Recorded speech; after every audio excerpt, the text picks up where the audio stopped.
Casey and Alma, for those who haven't come across you online, introduce yourself and tell our listeners what we're talking about today. Well, my name is Casey Villhauer. I'm a pharmacist, and I'm the CEO of VaxiTaxi. My name is Alma Michelson. I'm a pharmacist as well. I'm a director of pharmacy operations and co-founder at VaxiTaxi. Yeah, we'd love to share with you about the start of VaxiTaxi, what we're doing, and what we feel our purpose is. I've obtained a lot of URLs in my life for a lot of silly ideas I've had for businesses and so on. I keep them for 2 years or whatever, and then they go off to pasture. When you guys came across VaxiTaxi.com and you knew that was available, that had to be a crazy day that you said, I can't believe this is available. When did you get that URL?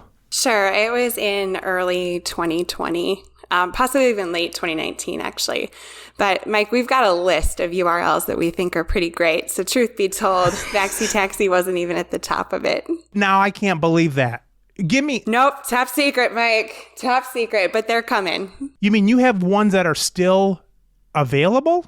Not anymore. They were before we took them. Because you got them. Yeah. And they're better than VaxiTaxi. Well, I think so. Was there some that you tried to get that you thought were better than VaxiTaxi and they weren't available? Not really. We wanted ones that were very clear on what we do and how you do it.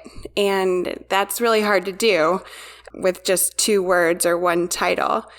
And so, no, I don't think there are any that's specific for this business that would be better.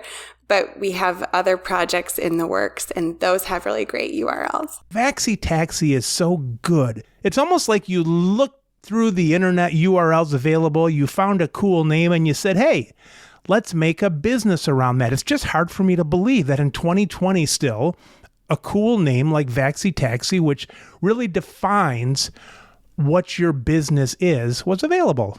Well, I think, the hard part for me was coming to terms with the fact that this business of what we're doing hadn't been done yet.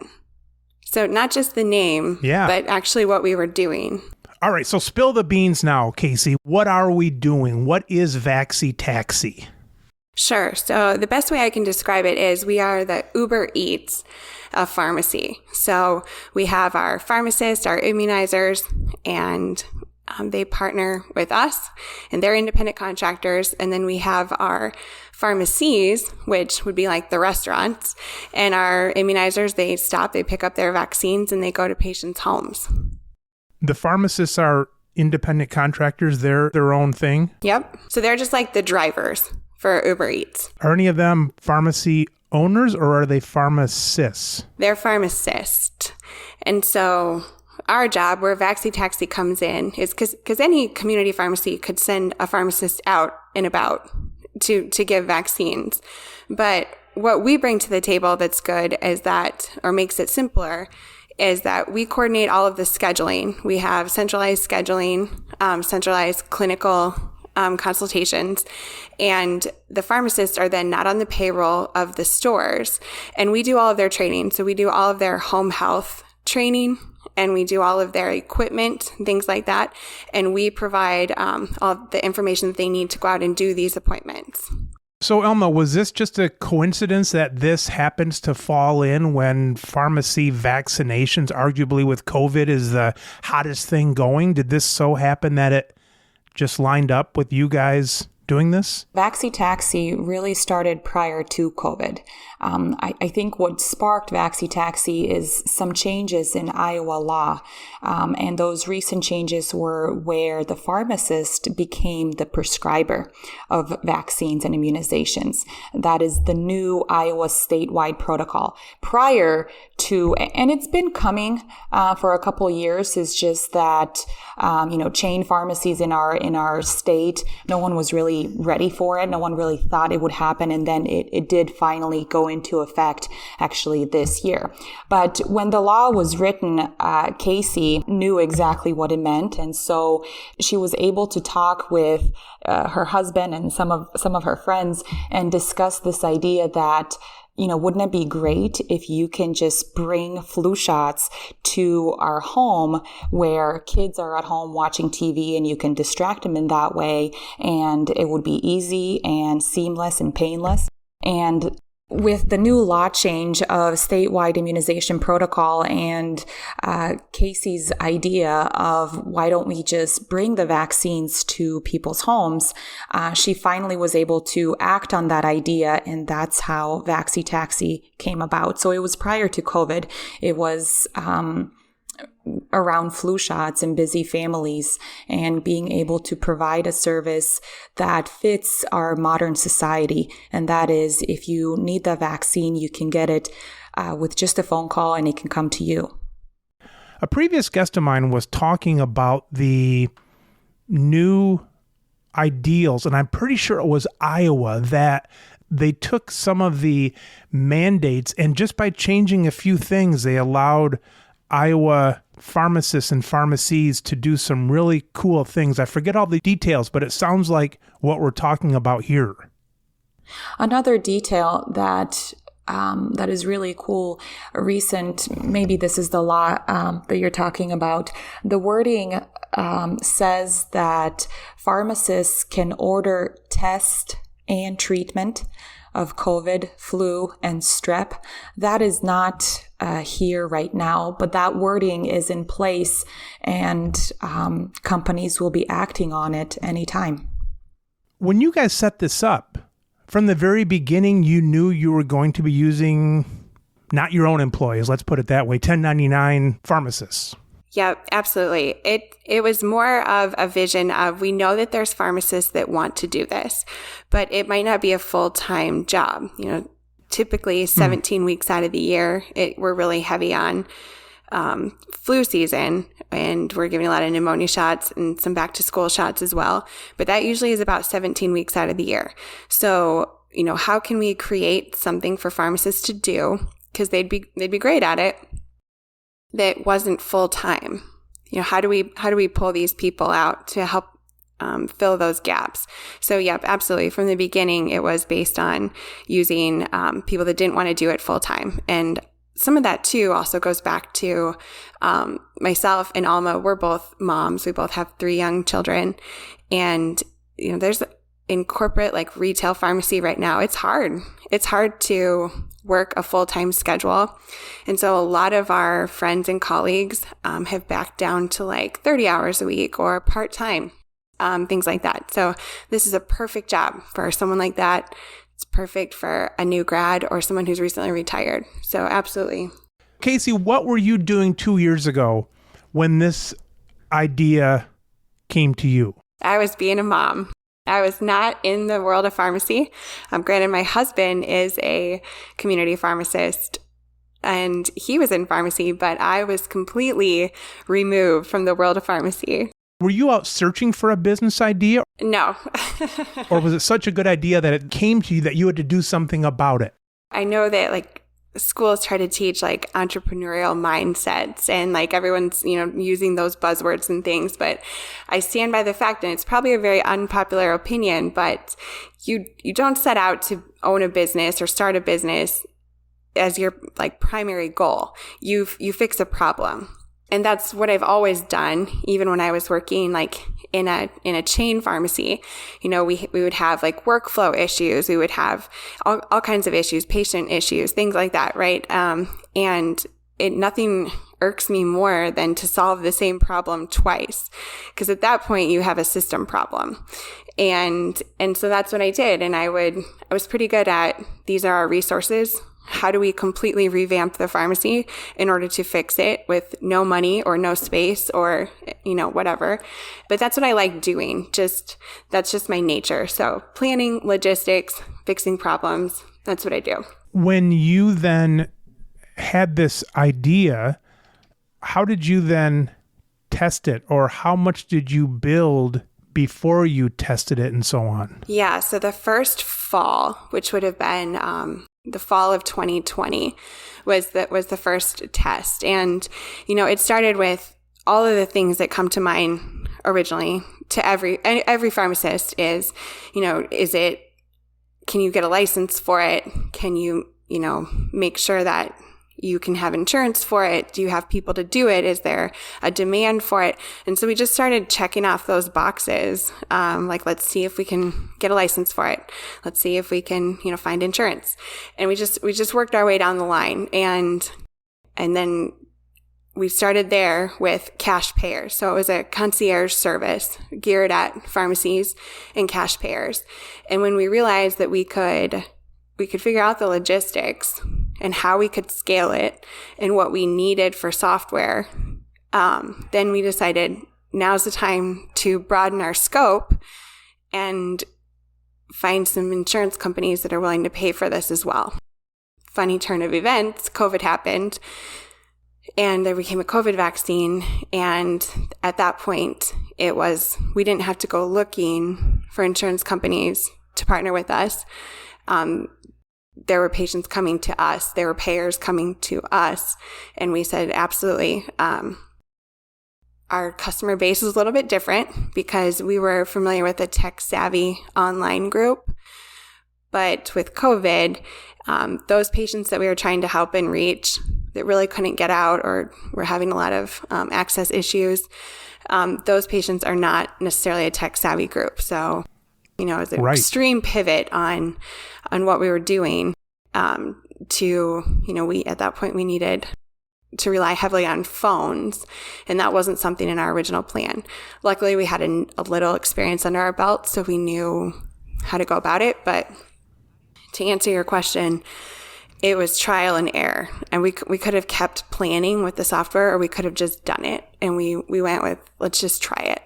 What's the worst that could happen? Being that you were able to do some cash stuff first, you were able to have some customers. You were able to bounce in and back and forth instead of putting all your eggs in a big basket and having that basket fall. You were able to kind of have some proof of concepts kind of as you kind of went along, almost tit for tat, and you were able to build, kind of back and forth, sort of. Yeah. When I met Casey, actually, I should back up. So I started volunteering with her in April. I met her online in November. She opened up VaxiTaxi in July of 2020. And when I started talking to her, it was really to say, hey, congratulations. This is awesome. VaxiTaxi is a great idea. I cannot believe it's here in Ankeny. And in November, between November and April, what I can tell you is I could tell that Casey was going back and forth between what her business model would look like. Myself, I actually have an inactive real estate license. And when she described to me her idea, I said, oh, okay. So it's kind of like a real estate company. You have the broker and all the realtors are independent contractors and they're managing their own transactions. And so to me, that was like, wow, that's amazing. That's awesome. Pharmacists would be able to, have their own patients, and you are in a way a caseworker, case manager. And that was in November. And she was like, yeah, that's exactly it. But then she went back and forth and with reason, when COVID happened and when we had to figure out how you scale up with that type of an idea. How do you keep the patient records and billing and everything in place? Do some pharmacists have in their chain employment contract that they can't do this? And are there ways around that? That's a hot topic right now, Mike. So what we're really proud of is that we were able to utilize pharmacists that still wanted to have active patient care roles, but they did things like one owned a yoga studio, one was a stay-at-home dad, one was one is strictly like clinical MTM services from a remote location. Like all of these pharmacists were able to put them in place, and therefore, we don't have to pull them out of workflow in a community pharmacy, because right now, more than ever, we need people in those roles. But we were able to use pharmacists that are qualified, licensed, more than capable, and want to do it to bring immunizations and clinical services to patients at home. There's enough people that have left the chains that still want to be involved, but in their own way, sort of. It sounds like a great fit. Yeah, it really is. We kick ourselves that we didn't start doing this, and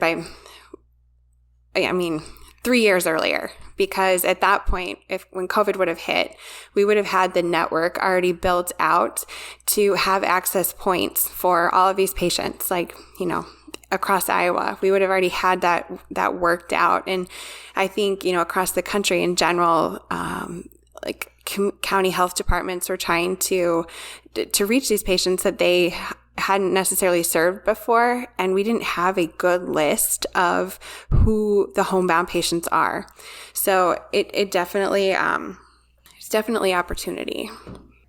But I think, Casey, that we have to be really careful before we can think about kicking ourselves, but we have to be really careful before we actually kick ourselves, because think back, it's easy to think, not that necessarily we needed video conferencing to do this 3 years ago, but we tend to forget where things were even 3 years ago. I mean, right now you think, oh yeah, video conferencing and Apple Watches and Google Pay and this and that's all been around forever, but it hasn't. So 3 years is a long, long time.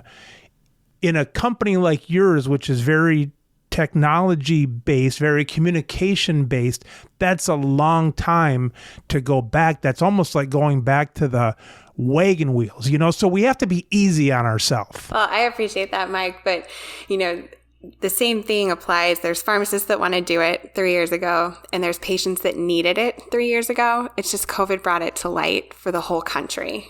Because we're all talking about vaccines. But these are the same patients that didn't have access to vaccines in 2014 when I was working in a retail pharmacy. So this idea came to you in 2019. Let's go back to 2014. Let's go 5 years earlier. Why didn't you have the idea then? Was it stress? Was it a young family? What was the reason why you didn't have the idea, in your opinion, in 2014? Yeah, it was financial constraints. I relied on my job, and it took a life-altering situation for me to realize that I did not need that job as badly as I needed to live my life. And I had a medical condition, and I thought I was going to die. I did, but I didn't. And so that's wonderful. But in the same time, I left my job. I had 3 young kids. My youngest was 6 months old at that time. And we sold our house and we moved closer to family. We downgraded our lifestyle. And I said, for the next few years, I really need to focus on what is important. So 2014 was a really hard time. But it turned into something better, because then for the most recent 5 years, I haven't been in a pharmacy. I haven't been behind the counter. I have a completely different perspective on what pharmacists can and should offer patients, because I was a patient. I was strictly a patient. I was a mom, and I was on the other side of the counter, and I knew what I needed to make my life easier, better. And I was able to step away from being a pharmacist and just into that, what do people really want mindset.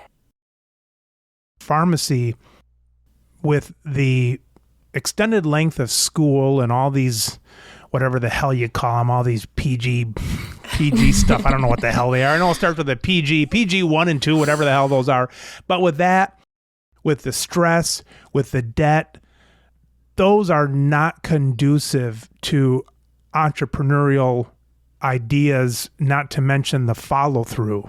You're absolutely right. And so it was easier for me to step away or to go into this, because I knew my risk was relatively low, just doing it on a really, really small scale.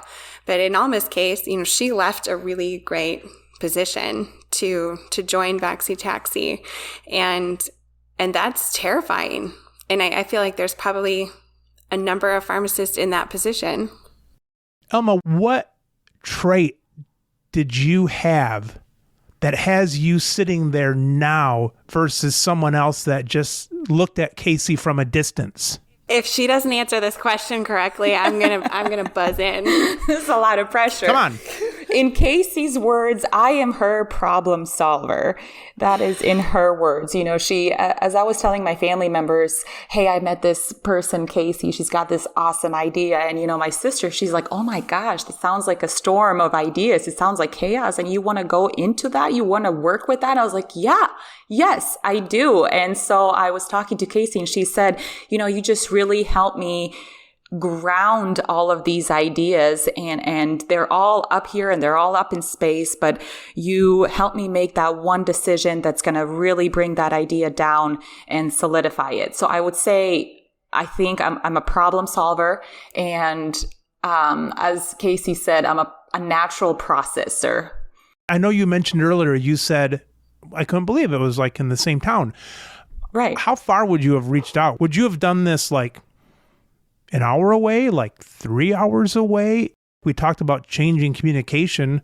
Given the new world of video conferencing, would you have offered your services if Casey was across the country? How much did being close to her have its end effect of you being with the company?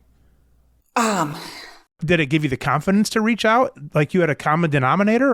It definitely helped. I'm a mom of 3 kids as well. And so, you know, if this company was in New York, I don't think I would leave my 3 kids and fly to volunteer for a clinic, vaccination clinic. And so with her being this close, it certainly was helpful. It was right here in Iowa and it was current. It was related to the new laws that were being passed in the state and what the profession is doing. So it definitely helped with her being close. It's kind of like the Beatles. I mean, they might have joined each other if they ran into each other at a music festival somewhere 3 hours away from Liverpool and some other place in Europe, wherever the hell. I don't know. I don't know. What else don't I know? I don't know the pharmacist PGU stuff, and I don't know my way around Europe, but I know Liverpool. But if they were from different areas, it wouldn't have happened. They had a lot of common. And so I imagine you had your age, your kids, you're both from Iowa, you're 20 minutes apart. I imagine that helped to make that original contact that you made with Casey. I would say, well, first of all, I want to back up and say what Alma brings to the table is she is fearless. That is a really good way to describe her. And I think it is great that we were close. But I had a really hard time putting into words what I needed for my next person, right? Like who was going to actually help me do this at the next level? It was hard for me to put that into words. And then how do you advertise that necessarily, right? When you're still kind of trying to develop that role. And Alma just she checked all those boxes. So I think one of our first meetings was we were actually doing appointments together. And I had meetings on a Zoom in the back of my car, and she was like, give me the steering wheel, give me the stuff, I'm doing all of it. And those kind of things. So it was great because I was like, you just need people that are going to just do it. And I think what Alma brings to the table is, like I said, she's fearless and she complements very well all of the things that catch me or hold me up in making decisions or finding direction. And on top of it, one day she said, I feel like this isn't just a job. I feel like it's a movement. And I told her, I was like, that's probably, and that's how I know that you really understand what we're doing. That says it all. I never would have said that, but that just perfectly describes how I want our company culture to develop. And I believe that I know for a fact that she believes in what we're doing, and we just make a good fit that way. When you say she compliments you, is that sufficient, or does she change you at all? And do you need to be changed at all? Well, I think we've gotten to a point where we have so much on our plate and we have so many ideas for growth, and we're going in a million different directions that, we each have our skills that we're good at. And so she is definitely much better at certain things. And I can kind of stay true to what I am good at, or what I think I'm good at. And we can move on and we can make bigger progress that way. One time, Casey used the term, "You're creating and I'm editing." So she's an editor. And I really feel comfortable in referring to our dynamic in such a way, because if Casey has an idea and I bring that idea and I create something out of it and show her a product, she's really good at improving it and making improvements that take that idea or that creation and just make it better. Half of it is because she was out of the pharmacy world for 5 years, that all of a sudden she sees things a little bit differently than I do, who was, working. I still work PRN for a retail pharmacy. And so I think our relationship of being a creator, being an editor, really works. You're kind of the brake and the gas. And sometimes that switches. Yeah. I think that's great. That's a nice mix. I like seeing companies when you've got two people involved where you're able to see right away that there's a good reason for two people involved. Instead of having two people that are both built out of the same mold, it's like, why? And to have two people that have very nice complementing skills, that's a good thing. Yeah, I think about it every day, how lucky I am that we were able to connect and all with Alma, but also like our immediate circle of pharmacists that our first team of immunizers acting as independent contractors.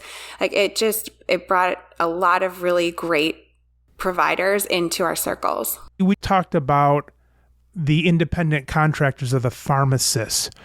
What about the actual business? I'm thinking that I'm looking at maybe the two full-time employees, and what do you have part-time and what do you have for independent contractors, and what kind of things do they do? I'm not talking the boring pharmacy stuff. I'm talking the business stuff. Right. So, the boring pharmacy stuff, that still is our bread and butter, Mike. So we spend, a lot of time and energy and funds on that. On the actual medical pharmacy, talking about that stuff. All right. That's for some other boring podcast. Come on. We're going to talk about the business stuff now. Yep. So the sexy side of our business, right? Is that what you want to talk about? Yes. That's great. So, like every startup, we have a conglomeration of people. So, fractional CFO, we have our per diem marketing, we have people to step in. We have someone else managing our website, and a part-time IT developer and a part-time COO. So all of these people, we've found them, we've brought them on as independent contractors as well for the services when we need them. It also opens the door for, if it's going really well, we have the opportunity to hire them. Are any of them remote, or are they all local? They are local, but we never have met them. Oh, that's interesting. Oh, that's not true. No, that's not true. We have met with our marketing team. That's interesting. They're local, but because of, I guess you could blame it on COVID at first, that you haven't sat down and, you didn't have the initial thing, probably wasn't a warm in-person meeting, and then it probably just continued that way, even though they're local. I think it was structured out of efficiency. Even without COVID, you would have done it this way? Yep, absolutely.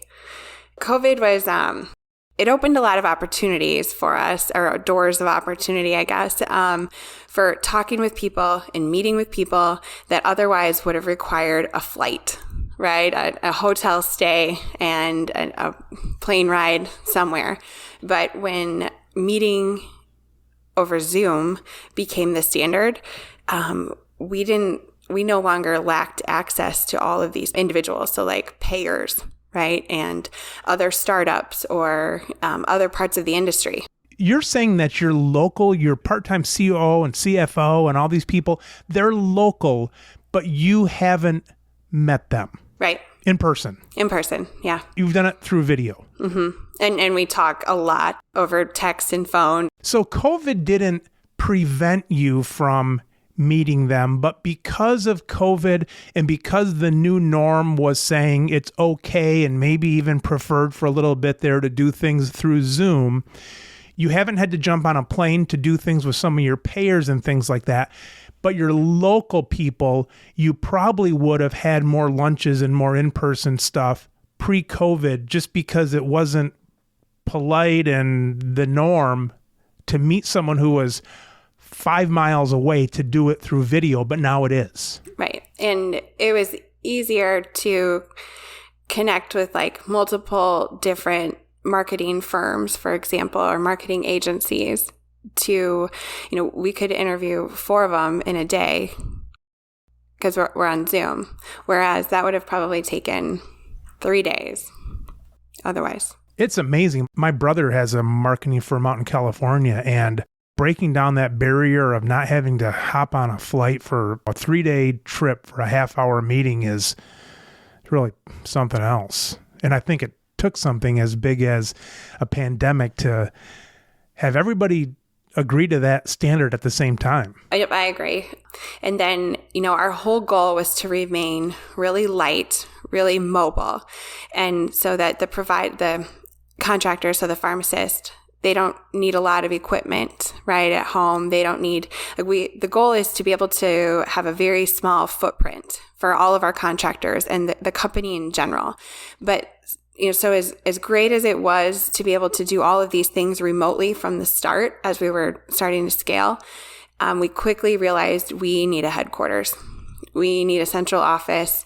We need to bring it all back to a central location because there are some things, training, hiring, onboarding, company discussions, meetings. There are just some that it has to be in person. It functions better. We do our brainstorming sessions in person. Things like that.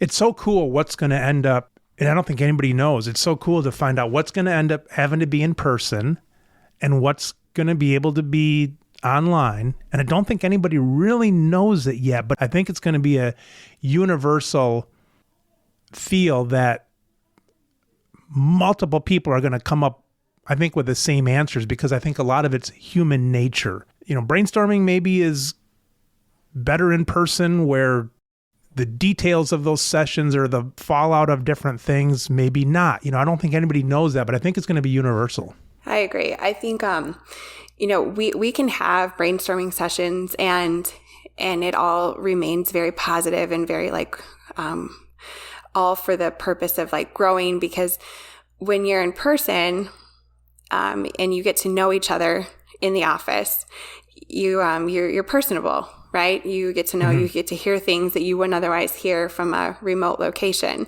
And so you get to know somebody, you connect with them. So then when you're in a brainstorming session and you really, Alma throws out a terrible idea, she doesn't take it personal when I say it. Right. You don't take it personally because you have that time to gel with each other more off camera. Right. And I think that's across the board. That's with our whole team, including the clinical part-time pharmacist.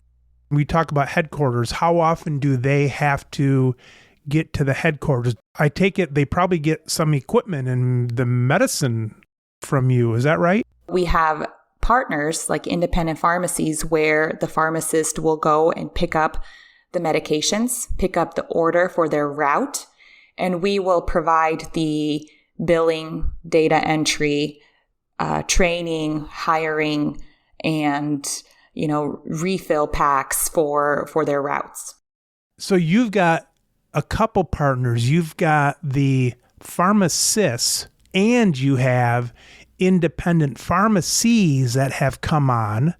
They're the pickup spot for the drugs and that kind of stuff. And it probably helps to have a license behind that. Well, we have our own license. We do have the ability still to get product. This is just for convenient factors. They're around the neighborhood and so on. Mm-hmm. Yes, it's for convenience of being able to bring this to more patients and more communities.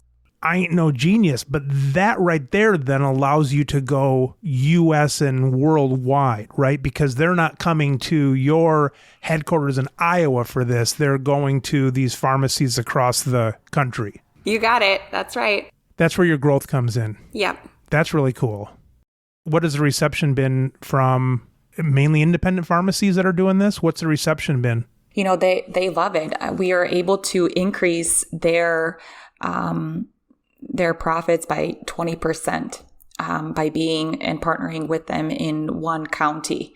And we're doing all the hard work for them. And they are able to increase immunization rates in their community. And those immunization rates may affect their reimbursement that they get on other medications. And so we are an add-on service to them that's benefiting them, their community, their patients, and our pharmacists love it.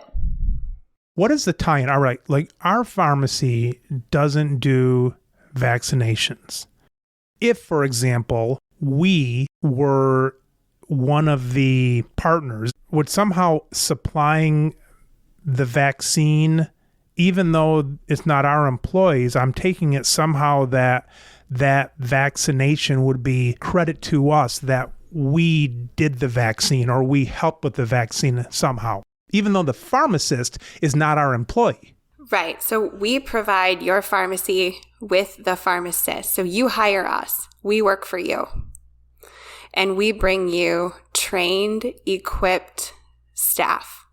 Oh, so that pharmacist becomes our employee for that? They're still an independent contractor, but we found them for you. We trained them. We equipped them so that they are not on your payroll. If that pharmacist was on a top of a mountain and could go either way, are they more ours or more yours, even though they're a 1099 person? I would say they're more yours. They're more ours. Yep, because they are going to be registered. You are going to maintain the records at your pharmacy for what that pharmacist is doing. But our job is to bring them to you and give them all of the scheduling and mobile equipment that they need and provide the platform that that individual needs to go out and do these appointments. Would it be the same as if like our pharmacy used a temporary pharmacy staffing? They're not really our employee, but they're in our pharmacy. Would that be the same thing? Yeah, you hire a staffing agency. So they have already vetted that pharmacist that they're sending to you. And that pharmacist is theirs, and you hired the company to send someone. From like a clinical standpoint, that pharmacist is yours because they're going on your records as verifying your prescriptions and taking your orders. And yeah, but from a business standpoint, they are part of the staffing agency. Gotcha. So your pharmacy doesn't do immunizations, and how come? Laziness. I doubt that, but okay. Well, laziness, and also now it is there with COVID, but the reimbursement wasn't adequate either. Mm-hmm. The remuneration wasn't there. For you to take on a full-time employee and to do that. Well, not even that. I mean, either I have pharmacists there and either they're there alone and it's not worth the stress on them to have them do it if they're alone, or I'm there and it's not worth it financially for me to not get paid enough for my time. And then that laziness is a big factor. I mean, when I say lazy, I'm kind of joking, but I mean, I'm doing this for this much money when I could be doing something else for more. And maybe that's just not doing it. Mm-hmm. But that's a reason. So if somebody brought it to you, like in our case, we brought it to you, and it required no additional payroll, and we brought you the entire system of what you need for ordering, and we bring you the staff to provide, the immunizations. Is it something that you would consider? That sounds like a no-brainer to me because I'm not doing it. I'm not training it. It's not disrupting workflow. I don't have to worry about some staff maybe having a moral stance against a certain thing. All that kind of goes out the window. So it's a cool concept, and I can see independents really getting behind it, especially people like me. So back to your original question of, how is it being received? I think you're one of many owners that have said to us, it's a no-brainer. Yeah. And we feel good about it too. And I'm not sure in your area what it looks like for home health care, but in Iowa, there's a lot of home health agencies that are not doing routine immunizations because of the logistics of scheduling it, transporting it, maintaining cold chain, all of those things. So, there's a need for it, but it just has never been brought up because home health care is kind of the forgotten child of healthcare in general. But those could be, your patients that you wouldn't have had otherwise. And arguably the people that are asking me for vaccines still are ones that can't easily get to whatever options they currently have in town for whatever reasons, whether it's transportation or knowledge or not trusting whatever the reason they're asking me, that would be an option. What's the biggest impedance to your growth? I imagine if I'm in your shoes, I want to be in every city in the U.S. And what's the biggest hurdle in doing that? It's the legal and regulatory between the states. So what pharmacists can do from state to state, there's, every state is its own animal. So in Iowa, we got lucky. We have that immunization statewide protocol. But, we're the only profession facing a negative 3% job growth over the next 10 years. So there's pharmacists out there that are not doing pharmacy, that will not be doing pharmacy jobs because outside of this immediate need for COVID, we've got pharmacists that want to do it. And they would make a huge impact in their communities, but they can't get paid if they don't have provider status with Medicare. In Iowa, the pharmacists can kind of decide who's going to get a shot and then off they go. But don't the pharmacies or can't pharmacies, like when we were doing vaccines a few years ago, we had cooperative practice kind of things. That can be done in other states, though, right? It can. So it's tricky. So when our immunization statewide protocol went into effect here in Iowa, the sun set on the ability to have a physician-signed protocol, which it's a great thing because at that point, if we can no longer have a physician-signed protocol, it puts the payers in a position to have to recognize pharmacists as providers. Otherwise, you're not going to be doing vaccines in your pharmacies anymore. So, that was great. However, the payers have not been very receptive to recognizing pharmacists as providers. So in other states that already have a cooperative practice going on, would that be okay? Or maybe it's hard for some pharmacies who aren't doing it to get into a practice? Where's the problem there? Yeah, so having a collaborative practice agreement solves our immediate need as a profession. That solves our immediate problem, which is getting paid right now for giving vaccines. But when we look 5 years into the future, and we hope at that time, pharmacists can actually get paid for the vaccines that they can order legally. So if a 16-year-old needs a second dose Gardasil vaccine, we can do that in Iowa. But now we need it to be recognized we need the payers to recognize us so that when we are that provider on that order, on that vaccine order, that we get paid for it. All right, but let's say a pharmacy has a collaborative practice. Sounds like that'd be a good place to go. But if you're in a state and you don't have a collaborative practice set up and you don't have provider status, that would be a tough nut to crack. Even in states where they do have collaborative practice, I think I was looking up the state of Georgia, they do have collaborative practice. Each one of those doctors does have a limit of how many pharmacists they sign with. Oh. So that would be another limiting factor of how many pharmacists that doctor can be overseeing. So it's not just the pharmacy, it might be the pharmacists, and then you couldn't have Joe's Pharmacy having 20 different pharmacists coming from VaxiTaxi. It's the number of pharmacists and the number of pharmacies. I don't know. It's both. I don't know which. I know there was a number 10, but I don't know if it was 10 pharmacies. And so it was a lot more pharmacists, obviously, then. But that is also another limiting factor in the model that has collaborative practice agreement. Gotcha. It's some magic combination number. Although in the state of Iowa, right before the statewide immunization protocol, I don't think we had that as a limitation for collaborative practice agreements.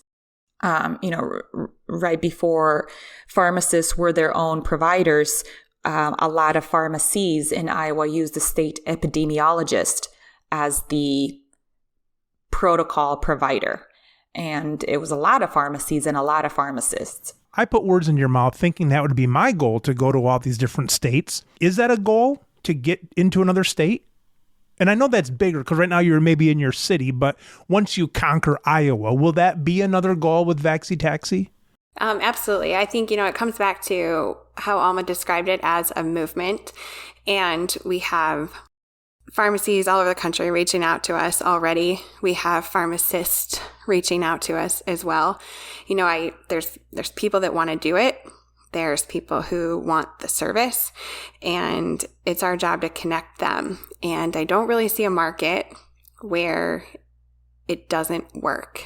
I'd love to be able to help my aunt in California and my niece and nephew that live in Chicago. And I think both of those people I know would be very appreciative of the service.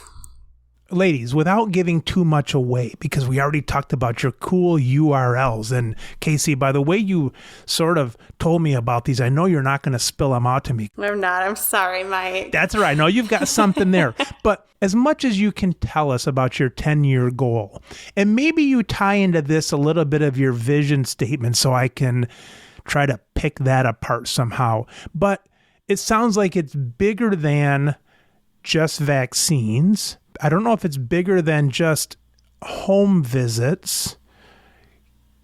Give me something. I think about all the things that I wish I could have done for patients coming into the pharmacy when I worked in a retail setting. And there wasn't enough time, there wasn't enough resources, and I could make this list of what I wish I had to do my job. And that's what we want to provide for pharmacists, is to give them all the resources they need to do exactly what they want to do to practice. And at the end of the day, it's great patient care. Not good enough. It's good. But here's what I'm hearing. Uber's done different stuff. So what you're going to do, Casey and Alma, is you're going to take VaxiTaxi. You're going to use one of your new URLs to pull a little bit away from the Vacci part, still kind of keeping the taxi part. And your handheld app is going to be the pharmacy, not necessarily the drugs, but it's going to be all the pharmacy services in a handheld app. And then you're going to set up the pharmacists and the patients, and it's going to be online visits / let me swing over to the pharmacy that we're a partner with, and we'll get that to your house. So that's your future. Yep. You got it, Mike. You nailed it. That's something like that, right? Right. Yeah. So it's almost as if the pharmacist is a caseworker and right. is in your home and can actually get paid for all the services they can do in your home, which is more than a caseworker. Like right now, we're in a position right now where we are being invited into homes for whatever reason, whether that is a primary care physician that is sending us there, or a home health agency that's sending us there, or even a payer, an insurance company is sending us to someone's home. And while we're there, we know what else we can do. And we're like, how do pharmacists fit into a home healthcare space? It's not a space that we are familiar with working in. So there's a lot to be learned, and there's a huge opportunity to document what we can do and what patients are needing and where we could provide the most benefit. I believe that starts with vaccines, but I think there's a huge market for, you walk into somebody's house and they've got a pile of medications that just continues to be shipped from the mail order facility, and the patients aren't taking them correctly. And, there's a lot of people and entities that would benefit from a pharmacist having that consultation in that patient's home. I know exactly what you're talking about. I mean, we have customers, you talk to them and it's like, they've got 9 different medicines or something, and you can talk to them, but it's like, oh, I'd love to be sitting at their counter with them at home and actually touching those bottles and, realizing that something's not right just because they have something out of reach, and they don't want to get up and get it. It's as simple as that. But you don't get that till it's in the home. Right. Casey and Alma, very forward thinking, and it's going to bring a lot of the joy in pharmacy back to pharmacists that maybe need to get out of some of that brick and mortar, and maybe more so some of the psychological burden that brick and mortar brings along with them. And so I think you're doing some really cool things there. It's good for pharmacists. It's good for the pharmacies. And, hopefully we can relieve some of the burden, because I know that I used to do home visits after my shifts for patients that couldn't get out. We only delivered to them. We would do their shots. I would personally do them after my shifts were over on my own free time. And every single pharmacy has those patients. We know this because they've been referring them to us. So we know that. Hopefully we can take some burden off of the pharmacist and also engage a whole new group of individuals that can do this. I'm going to look all over for those URLs. Mike, I got a book. I have $1 million idea book. You do? I do, and Alma has one too. And a lot of these things are not even pharmacy related, but we're excited to move on to those someday, somehow. I'm going to have to sign like a non-disclosure agreement and just get on and talk with you guys sometime and just hear them, because they're fun. Yeah, they sound fun and they sound very interesting. So we'll be watching and waiting for the next time you roll one out. We got to get you back on here for sure. All right. Thanks a lot, Mike. I appreciate it. All right. Thanks, ladies. Such a pleasure. You bet. Thank you. Bye-bye. Bye-bye.